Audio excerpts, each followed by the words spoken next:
Welcome back to the deep dive. Today, our mission is to really tackle one of the biggest forces in our lives, that gravitational pull towards certain habits, both the good and the bad ones. Exactly. We're diving into the second law of behavior change. Make it attractive. And if you want to build better habits, you really have to understand the science of temptation, right? You do. We've pulled together sources from psychology, from neuroscience, especially on dopamine, and the huge impact of, well, social influence. We're basically trying to reverse engineer motivation so you can make it work for you. Okay, so let's start with something a bit surprising. I found this research from the 1940s by a Nobel Prize winner, Nico Tinbergen, on herring gulls. Yeah, it's a classic. It's from a field called ethology, which is all about animal behavior in the wild. Tinbergen noticed that a herring gull chick, as soon as it hatches, it pecks at this little red dot on its parent's beak. And that's the cue for the parent to feed it, a survival instinct. A critical one. But here's where it gets interesting. He started using fakes. Just pieces of cardboard, right? Yeah, crude cardboard beaks with a red spot painted on. And the chicks didn't just peck them, they went for the fake ones just as eagerly as the real thing. Which is already kind of mind-blowing. But then he exaggerated the cues. He made the red spot bigger, the chicks went crazier, then he made a fake beak with 3 huge red dots on it. And what happened? They pecked it like it was the greatest thing they'd ever seen. I mean, way more intensely than their own mother's beak. So you're saying a brain, even a tiny gull's brain, is hardwired to prefer the exaggeration over the real thing. That's the core idea. Scientists call these supernormal stimuli. They're just heightened versions of reality that trigger a much stronger response. You see this elsewhere, too. Oh, all over. The gray-lag goose will roll a stray egg back into its nest, but if you put a volleyball next to it... A volleyball? It will try so much harder to roll the giant volleyball back. The instinct just completely overrides reality. Okay, so if an animal's instinct can be hijacked that easily, what does that mean for us? For our much more complex human brains? It means everything. I mean, think about our evolutionary history. We evolved when food was scarce. So our brains learned to place an incredibly high value on things like salt, sugar, and fat. Because they were packed with calories, critical for survival. Exactly. Getting as much as you could, whenever you could, was the best strategy. But now we're drowning in it, but those old instincts are still there, screaming at us. And the modern food industry knows this. They are masters of engineering supernormal stimuli to hit our bliss point. They optimize something called orosensation. Which is just how food feels in your mouth. Right, like that perfect golden brown crunch on a French fry. Or they use what's called dynamic contrast. Oh, that's the combination of different sensations, isn't it? Yes. Yeah. Think about a pizza. You have the crispy crust and then the gooey melted cheese. Or an Oreo cookie with the crunchy biscuit and the soft cream. That contrast keeps your brain interested. It resets the attraction, and it encourages you to eat way more than you need. We've just gotten too good at pushing our own buttons. We really have. And it's not just food. You see it everywhere. Ads, social media likes, mannequins. They're all exaggerated versions of reality, designed to make us crave them. So to really get a handle on this, we need to understand the engine behind all this desire, which brings us to dopamine. And here's the common mistake. People call dopamine the pleasure chemical. Which our sources say is a major oversimplification. It really is. A habit is a dopamine-driven feedback loop. But dopamine isn't really about pleasure. It's about anticipation. It's the wanting chemical, not the liking chemical. And that difference is it's vital. How do we know that? From those famous rat experiments in the 50s. Precisely. Olds and Milner, Yeah. they blocked the release of dopamine in some rats, and the effect was devastating. They lost all will to live. They wouldn't eat or drink. They just wasted away. So they lost the wanting. But, and this is the key part, if the scientists put sugar water directly into their mouths, the rats still showed signs of pleasure. They'd lick their lips. So they still liked it. They still liked it, but they had zero desire to go get it. Without dopamine, the desire dies, and so does the action. That makes so much sense. It's the pursuit, the chase that drives us. And when you flood the system with dopamine, behavior goes into hyperdrive. In another experiment, mice got a big hit of dopamine every time they poked their nose in a box. They got so addicted they were poking that box 800 times an hour. 800? That's more than a person playing a slot machine. It is. A typical slot machine player spins about 600 times an hour. The craving is neurologically identical. Wow. Okay, so what's the big takeaway here for building better habits? It's that anticipation is the real motivator. The dopamine spike happens before the reward, not during. It's the gambler feeling that rush as they hold the chips, before they even place the bet. It's the addict seeing the paraphernalia associated with their drug. Exactly. And that's why, daydreaming about a vacation can sometimes feel better than the vacation itself. The anticipation is often more powerful than the reality. And the brain's wiring backs this up. Overwhelmingly, the brain dedicates so much more circuitry to wanting than to liking. The anticipation of a reward lights up 100% of the brain's main reward circuit. The actual pleasure, only about 10%. Desire is the engine. This is huge. If desire is the engine and anticipation is the fuel, we need strategies to pump that fuel into the habits we need. Which brings us to our first actionable strategy, temptation bundling.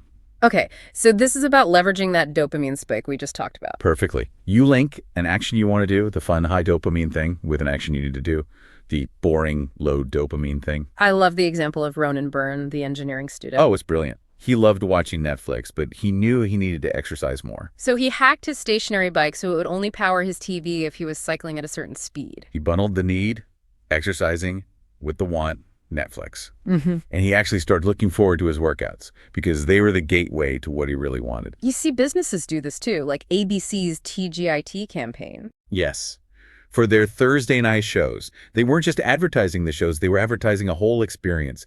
They told you, on Thursday, you get to relax, pour some red wine, get the popcorn. I bundled the shows with all these things people already find attractive. So the Q Thursday night became associated with pleasure and self-care. It's all based on something called Premack Principle, which just says you can use a behavior you're likely to do to reinforce a behavior you're less likely to do.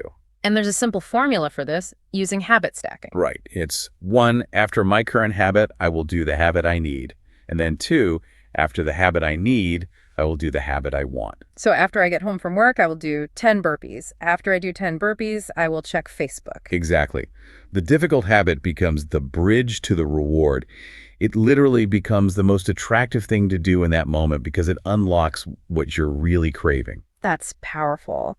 But individual strategies are only one piece. What about the people around us? That's maybe the most powerful force of all. Our second strategy is leveraging social influence. Because whatever is normal in your culture will be the most attractive thing to you. The story of the Polgar sisters is such a perfect illustration of this. It is. Their father, Laszlo Polgar, had this theory that genius isn't born. It's made through habit and culture. So he set out to raise his 3 daughters to be chess prodigies. He did. He homeschooled them, filled their house with chess books, chess culture, everything. And for them, the grueling dedication wasn't a chore. It was attractive. It was how they earned praise, how they fit in. It was normal. And the youngest, Judith, became the youngest grandmaster in history. So it's clear we imitate the people around us. Our sources point to 3 specific groups we copy. The first one is the close. Our friends, family, co-workers. Proximity's huge. There was a study that found if one of your close friends becomes obese, your own chances of becoming obese go up by 57%. Wow. But that can work for good habits too. Absolutely. If you join a culture where your desired behavior is the normal behavior, you rise with it. There's this one robotics class at MIT.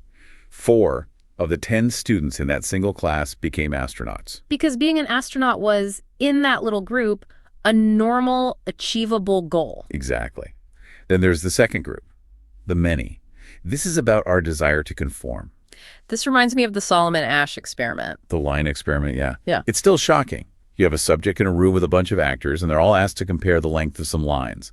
A really obvious test. But the actors all start giving the wrong answer on purpose. And what does the subject do? Almost 75% of them went along with the group's wrong answer at least once, even though they could see it was incorrect. Just to fit in? The reward of being accepted can be more powerful than the reward of being right. If a habit makes you an outcast, it will always feel unattractive. And the final group is the powerful. We copy people with status. Of course. We copy the strategies of successful companies. We mimic the habits of athletes or writers we admire. If a behavior leads to respect and approval, we find it incredibly attractive. Okay, so we've covered making good habits attractive. How do we flip this? How do we make bad habits unattractive? It all comes down to reframing. You have to break the positive association you have with the bad habit. Like Alan Carr's method for quitting smoking. Exactly. His book just systematically reframes every cue. It says, you think smoking relieves stress? No, it destroys your nerves. You think you're giving something up. You're gaining everything. You remove the expected benefit and the craving starts to die. Because that craving, deep down, isn't really for the cigarette or the social media scroll. It's for an underlying motive. An ancient motive. Right. Find love, reduce uncertainty, win social acceptance. Our bad habits are just. Well, they're often poor, modern solutions to these very old desires. Instagram is a solution for win social acceptance. Google is a solution for reduce uncertainty. So the goal isn't just to stop. It's to find a better solution for that underlying motive. Precisely. And a powerful way to start that process is to change your language, shifting from I have to I get to. It sounds so simple, but it's a huge mental shift. It is. It turns a burden into an opportunity. You don't have to cook dinner for your family. You get to provide a nourishing meal for people you love. You don't have to exercise. You get to build endurance for your future self. You're focusing on the benefit, not the cost. It links the action to a better identity. I think about that man in the sources who was in a wheelchair. He said, I'm not confined by it. I'm liberated by it. He completely reframed his entire reality. And lastly, there's the idea of a motivation ritual. Yes, creating an artificial cue to trigger positive feelings. The writer Ed Lattimore, he associated deep, focused work with putting on his headphones. Eventually, just putting them on, even without music, cued his brain to concentrate. So we can build our own. Let's say you want to associate a difficult task, like studying, with feeling good. You could create a tiny ritual, like take 3 deep breaths and smile. And you do that right before something you already love, like petting your dog. Do that enough times, and the 3-breath ritual itself starts to feel good. And then you can use that ritual right before you open the textbook. You're making the difficult task just a little bit less unattractive. This has been an amazing deep dive.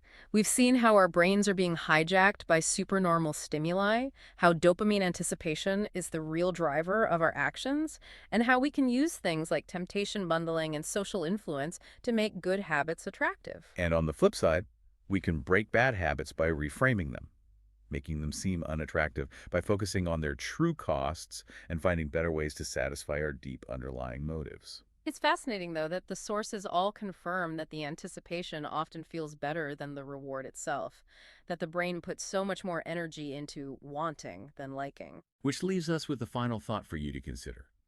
If our biggest driver is desire, and that desire often comes from a feeling of lack, that craving gap, how often are you motivated by that feeling? What's one necessary habit in your life that you can make just a little more attractive, simply by shifting your focus to the anticipation of the benefit rather than the effort of the task? That mental shift might just be the ultimate temptation.